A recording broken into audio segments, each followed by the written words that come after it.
Before we get started, I'd like to wish happy birthday to Toasted Burned who requested this video. This is going to be an update of a video that I did about a year or two ago. Dragon Ball After takes place directly after Oob and Goku take off at the end of Dragon Ball Z, before immediately progressing about 2 years. Anyway, Goku continues to train Oob and they seem almost evenly matched in Goku's Super Saiyan 1 state. While continuing to trade blows, Oob summons his inner Majin Buu and lands an uppercut directly to Goku's chin.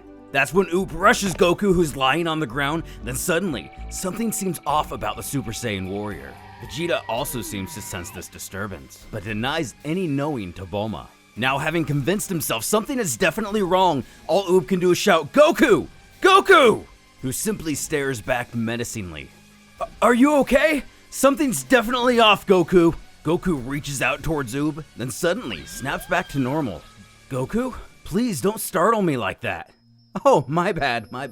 Oob, your last blow was incredible. You just knocked me senseless. First time I've ever felt anything like it. I'm glad I was able to train with you. Thank you so much." "It's all thanks to you, Goku." Well, half the reason I trained you was for my own pleasure." The two share a good laugh before Goku tells Oob to go home to let his mom know he's okay, and that he's going to go home himself. They bid farewell and Goku wonders if Pan has gotten any bigger since he's been gone, then realizes Chi-Chi's probably gonna be mad with him. He goes to use his instant transmission, then without warning, the darkness takes hold of him once more. The darkness then consumes all the memories of his loved ones over the years.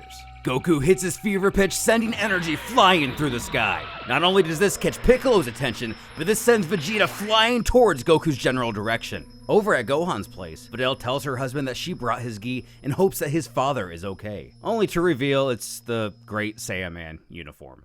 Even Pan admits that it's a little lame. Gohan then takes off as well. King Kai says King Kai things, and the darkness appears to have completely taken over Goku's mind. Oob is a little curious why Goku may be raising his ki so rapidly before dismissing it and getting kicked in the face. While damaging, Oob manages to stand his ground and exclaim, "Goku, what the hell was that for?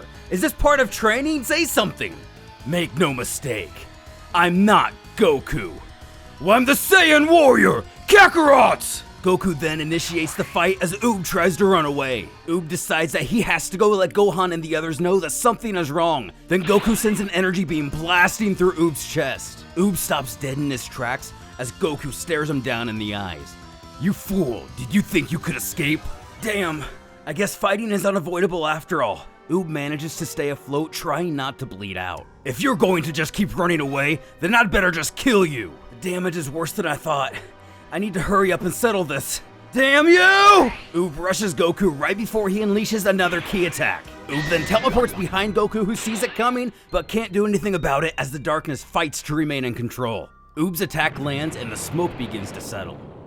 Goku? "Don't make me repeat myself over and over!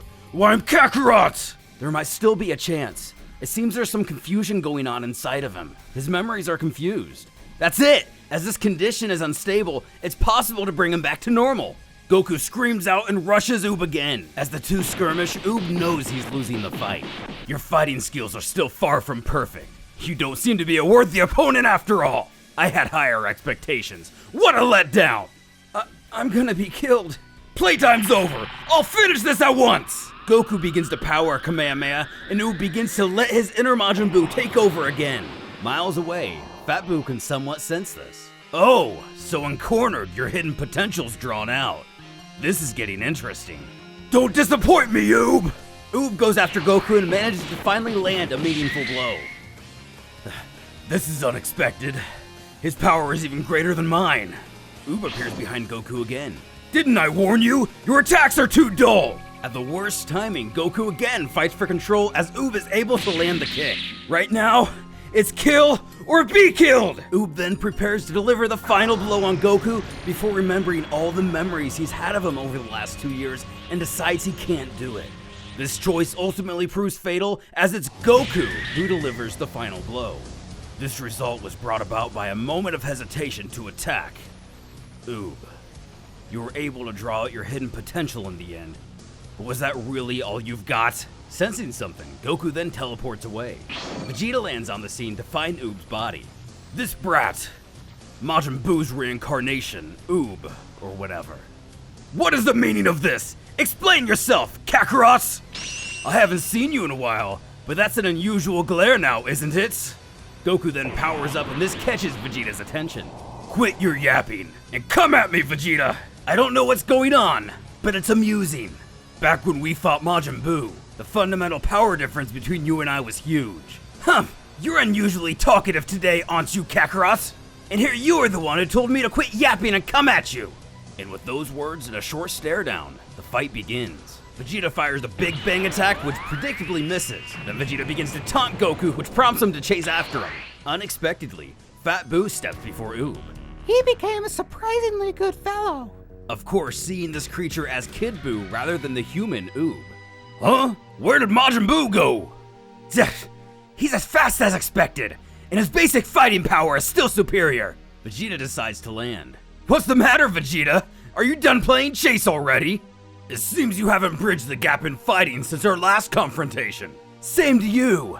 You've put so much energy into training that brat Oob, you've hardly powered up since then. How much do you really understand about Super Saiyan? What are you talking about? The Super Saiyan form you first turned into. As a matter of convenience, we call it Super Saiyan 1. Our current transformation is Super Saiyan 2. I know. Do you have a point? This is the rightful form of the Saiyan Prince! Prince of Destruction Vegeta! Vegeta? That's Babbidy's. Babbity no longer has anything to do with it. I've become able to draw out power over the limit without being controlled by anyone. A further transformation from Super Saiyan 2. I'm glad you're always the one able to keep up with my transformations. And always standing in my way. Looking down on me, talking to me like that, you really piss me off. The fight continues and it's just as heated as ever. This is better than I expected. In the state of Super Saiyan 2, there was a significant gap in power between us that you've completely filled. And now, we're about dead even. In terms of instantaneous power, you've surpassed me. You're a fighting genius after all. You're the genius, I admit. Kakarot, when was it that the gap between us started becoming apparent? And when I understood, the gap in actual ki became overwhelming. It must have been before the Cell Games, during the training in the Room of Spirit and Time. Back then, you did an amazing job at making the most of a balanced Super Saiyan 1 in your ordinary state. Vegeta goes on to explain that he was only interested in immediately increasing his fighting power, and he could never have conceived such a balanced form. The most he achieved was his form known as Super Vegeta, which was no match for Perfect Cell, and that he and Trunks were utterly defeated by Goku and his son. And during the fight with Majin Buu, I swallowed my pride and surrendered to Babbity. But just when I thought I had caught up with you, you were one step ahead again, surpassing me with Super Saiyan 3. You were always one step ahead of me. My pride was torn to pieces. And thanks to that, my eyes have been opened. Don't think that the Super Saiyan 2 Prince of Destruction mode is everything. I've swallowed my pride, investigated your training, and put everything to practice. I did!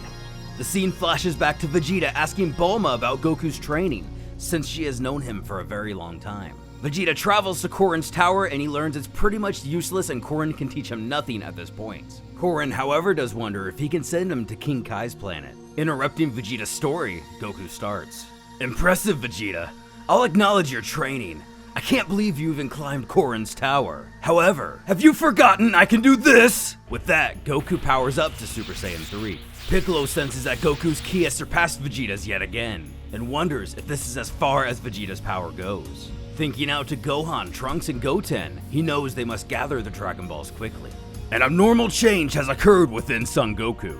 It's about to trigger a huge shift in the Dragon World. After repelling numerous powerful foes and bringing peace to the world, the hero, Son Goku, has become a threat to the Dragon World himself. The former hero who has regained his Saiyan fighting instincts, his name is Kakarot, the strongest warrior of the Saiyan race. And that's the end of Chapter 1 of Dragon Ball After. Like I said before, I really like this manga. I think this is the direction GT should have gone. I don't know why it didn't go this way, and they kind of went back to the adventure style. I don't really hate GT, but I'm not gonna lie, Dragon Ball After is so much better than GT. I think it's young Jijii who did the art for this one. If I'm wrong, please correct me.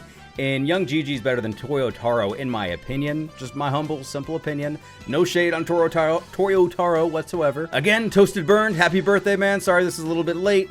And I'm going to be working on the Boxa video as much as I can. It is literally halfway done, halfway edited, halfway recorded, and halfway written, unfortunately. So I got to figure out a second and third act for it. But you guys take care. Leave a like, subscribe, and I'll catch you next time. And remember, hit that like button, that subscribe button, the bell for notifications. And at the very least, do all that stuff for the goats at the beginning of this video. But for real this time, we'll catch you next time.